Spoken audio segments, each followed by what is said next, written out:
চলো আমি আমার লাইফে মনে করি সুস্থ প্রতিবন্ধী লোক। সুস্থ প্রতিবন্ধী কি? সুস্থ প্রতিবন্ধী হলো আপনার কাছে সঠিক সবকিছু আপনার ভালো, সুস্থ, স্বাভাবিক। এরপরও আপনি কি কোন একটা বিষয়ে প্রতিবাদ করেন না, মানুষকে ঠকাচ্ছেন, মানুষের সাথে বাটফারি করে বেড়াচ্ছেন, হ্যাঁ, মানুষকে আপনি যেমনে পারতেছেন ঠকাচ্ছেন। এগুলা কি ভাই মঙ্গল গ্রহের লোক আইসা মানুষকে ঠকায়? মঙ্গল গ্রহের লোক? আমরা মানুষ এমন কেন ভাই?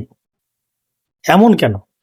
একটা মানুষের প্রতি আন্তরিক হলে তো মানুষে অনেক ভালো সময়গুলোতে মানুষে তার লাইফে পার করতে পারে। আমি আপনাদের কাছে চ্যালেঞ্জ করে একটা কথা বলি, চ্যালেঞ্জ, প্রত্যেকটা অবস্থানে একটা মানুষ একটা মানুষের হেল্প করুক, সহযোগিতা করুক, পাশে দাঁড়াক, পৃথিবীটা এতটা সুন্দর হবে যে যেটা বলার বাইরে। কারণ যত প্রকারের উচ্ছৃঙ্খলা অরাজকতা বিশৃঙ্খলা তৈরি করে সব মানুষ, সব মানুষ। এগুলোর জন্য কারে দোষ দিবেন আপনি? এমন কেন মানুষ? কমেন্টে জানান আপনারা এমন কেন মানুষ?